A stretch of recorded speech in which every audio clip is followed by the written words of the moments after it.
शहराची खबरबात या बातमीपत्राचे प्रायोजक आहेत Mac care super speciality hospital Ahmednagar.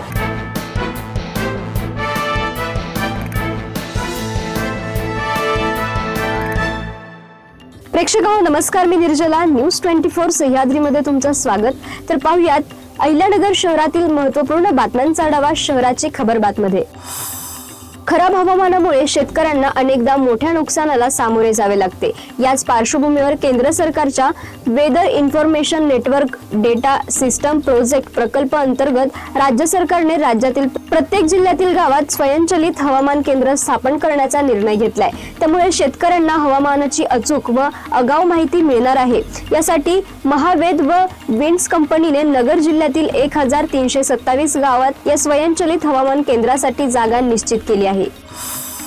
Ahilyanagar महानगरपालिकेच्या निवडणुकीसाठी सुमारे 2200 कर्मचाऱ्यांची नियुक्ती करण्यात आली आहे। परंतु स्वतःसह आई वडिलांच्या आजारपणासह विविध कारणे देत तब्बल 468 कर्मचाऱ्यांनी इलेक्शन ड्युटी रद्द करण्यासाठी निवडणूक निर्णय अधिकाऱ्यांकडे अर्ज केलेत। महानगरपालिका निवडणुकीसाठी शहरात येत्या 15 जानेवारी रोजी मतदान होणार आहे। त्यानंतर लगेच 16 जानेवारी रोजी मतमोजणी होईल।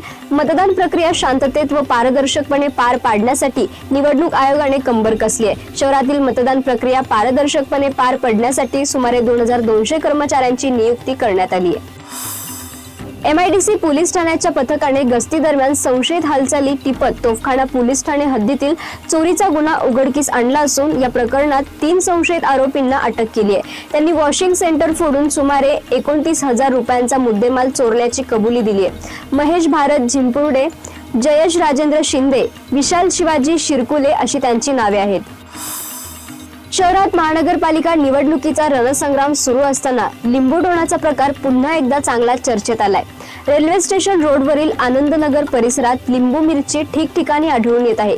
त्यामुळे अंधश्रद्धेचा हा प्रकार कोण आणि कशासाठी करत आहे याची चर्चा परिसरात रंगली आहे। आनंदनगर परिसरातील स्थानिक नागरिकांनी CCTV कॅमेऱ्यांचे फुटेज तपासले असता एका दुचाकी वाहनावर एक पुरुष व एक महिला येऊन रस्त्यावर व घरांच्या आसपास लिंबू टाकत असल्याचे स्पष्टपणे दिसून आले। दरम्यान स्थानिक नागरिकांनी कोतवाली पोलीस ठाण्यात दिलेल्या तक्रारीनुसार विना क्रमांकांच्या नंबर प्लेटच्या दुचाकीवरून काही युवक परिसरात येऊन नागरिकांना धमकावत आहेत। विशेषतः रात्रीच्या वेळी या प्रकारात वाढ होत असल्याचे नागरिकांचे म्हणणे आहे।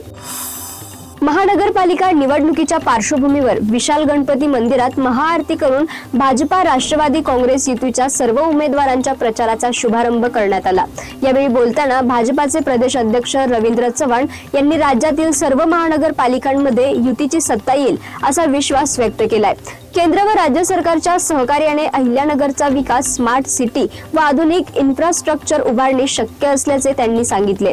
पालकमंत्री राधाकृष्ण विखे पाटील, आमदार संग्राम जगताप व दोन्ही पक्षांचे पदाधिकारी निवडणुकीसाठी प्रभावी नियोजन करत असल्याचे त्यांनी नमूद केले। शहराची खबरबातमध्ये आपण इथेच थांबतोय, मात्र तुम्ही पाहत राहा न्यूज 24 सह्याद्री।